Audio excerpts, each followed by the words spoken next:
Now, the Honorable Elijah Muhammad says that the black man in America for the past 400 years has been like a boy in the white man's house, begging the white man for a job, for food, clothing, and shelter. And then after the white man provides him with all of these things, he turns around and has the nerve to get angry at the white man when the white man tries to control his life. Also, this type of so-called Negro, by being intoxicated over the white man, he never sees beyond the white man. He never sees beyond America. He never looks at himself or where he fits into things on the world stage. He only can see himself here in America, on the American stage or the white stage, where the white man is in the majority, where the white man is the boss. So this type of Negro always feels like he's outnumbered, or he's the underdog, or he's the minority. And it puts him in the role of a beggar, cowardly, humble, Uncle Tom and beggar on anything that he says is that should be his by right. Whereas there is, when it comes, he wants to be an American rather than to be black. He wants to be something other than what he is. And knowing that America is a white country, he knows he can't be black and be an American too. So he never calls himself black. He calls himself an American Negro, a Negro in America. And usually he'll deny his own race, his own color, just to be a second-class American. He'll deny his own history, his own culture. He'll deny all of his brothers and sisters in Africa, in Asia, in the East, just to be a second-class American.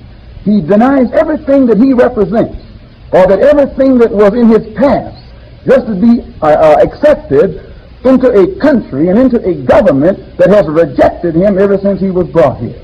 Well, this Negro is sick. He has to be sick to try and force himself among some people who don't want him, or to be accepted into a government that has used its entire political system and educational system to keep him relegated to the role of a second-class citizen. And therefore, he spends a lifetime begging for acceptance into the same government that made slaves of his people.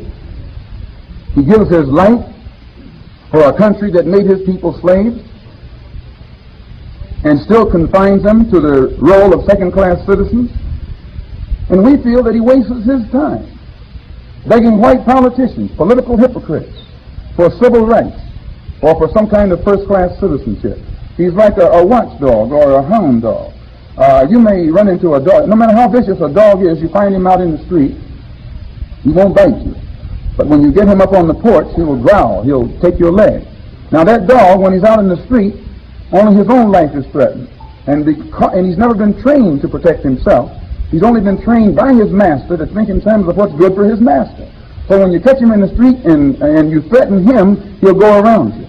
But when you come up through the gate when he's sitting on the master's porch, then he'll bare his fangs and get ready to bite you. Not because you're threatening him, but because you're threatening his master, who has trained him not to protect himself, but to protect the property of the master. And this type of 20th century Uncle Tom is the same way. He'll never attack you, but he'll attack me. I can run into him out in the street and blast him. He won't say a word. But if I look like I'm about to blast you in here, he'll open up his mouth and put up a better defense for you than you can put up for yourself. Because he hasn't been trained to defend himself. He has only been trained to open up his mouth in defense of his master. He hasn't been educated, he's been trained. When a man is educated, he can think for himself and defend himself and speak for himself. But this 20th century Uncle Tom Negro never opens up his mouth in defense of a black man. He opens up his mouth in defense of the white man, in defense of America, in defense of the American government. He doesn't even know where his government is because he doesn't know that he ever had one. He doesn't know where his country is because he doesn't know that he ever had one. He believes in exactly what he was taught in school.